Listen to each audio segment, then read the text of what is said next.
لكنني وجدت وهنا لغويا كثير اعتر الدستور وجعل عقلي يدور. من هذه الهينات نذكر المثالب اللغوية التي رجعتني، خلينا نرجع للتقرير بجاه ربي ونشوف. رجعت للتقرير الإلهي بالملاحق معناتها في الصفحة التاسعة منه بالتحديد، معناتها نلقاهم جماعة متلمين نهار 28 29 30 31 ماي 4 أيام هو متلمين ويعملوا في الدستور. حسبت التوتال نتاع السوايع اللي قعدوا نقاب 12 ساعة ونص 12 ساعة ونص يشوفوا في الأخطاء اللغوية. يا رسول الله اجي نوريكم الأخطاء اللغوية، نعطيكم معناتها الشيء القليل على خاطر الوقت راني ما يسمحليش. مثال اني معناتها نعيب عمل الزميل احمد الخصوصي ونشكره، والاخت سلاف القسطنطيني مؤلفه القصص، والخصوصي اللي نعتبره ان قامه في اللغه العربيه، عملوا مطلب عنده اكثر من عام للمجلس التاسيسي، للمكتب المجلس التاسيسي، قالوا باش نعملوا لجنه لغويه وما وافقوش. المجلس هذايا معناتها ماهوش منعزل على الكفاءات نتاعو اللي فيه، حتى الموظفين ما يستعينوش بهم مكتب المجلس، لا موظفين لا نواب. علاش هذايا يبلزوا فينا هكاكا؟ نقول لكم مثال فصل 46 يقول حق الطفل على ابويه وعلى الدوله ضمان الكرامه والصحه والرعايه والتربيه والتعليم. لابد من التفريق هنا بين واو العطف وواو الاستئناف. وواو اول واو يحتوي عليها الفصل هي واو الاستئناف، من المفروض فيه ان تعطف جمله على جمله وليس كلمه على كلمه، لانها واو الاستئناف.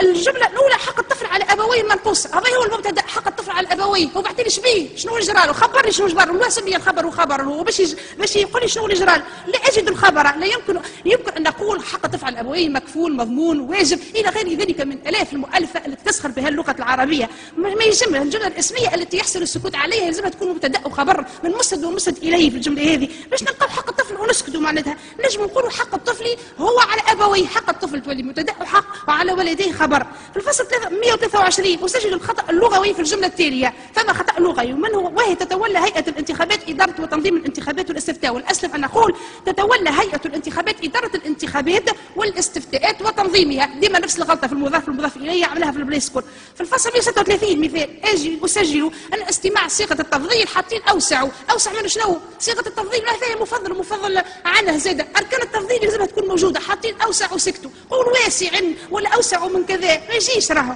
في الفصل 133 الذي يقول تعمل الدولة على بلوغ التكافؤي. التكافؤي هنا حطها مكتوبة على الواو، مش معقول، فما فن في رسم الهمزة راهي. المفروض فيه أن كلمة التكافؤ تكتب همزتها في آخر الكلمة على النبرة أي على الياء، لأن وظيفتها النحوية مضاف إليه الذي يجب أن يكون مكسورا هنا بالكسرة الظاهرة في آخره لأنه ورد مفردا.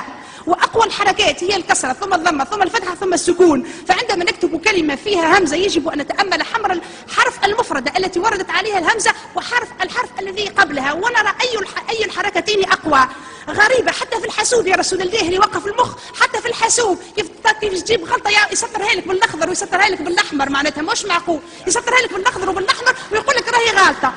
أنا نحب نقول مجلس النواب زملائي ما تستغربوش المرة الجاية إذا تلقاو مجلس النواب ما فيه حتى امرأة، خاطر انضموا إلى صفحتنا، صفحة نصوص تونس.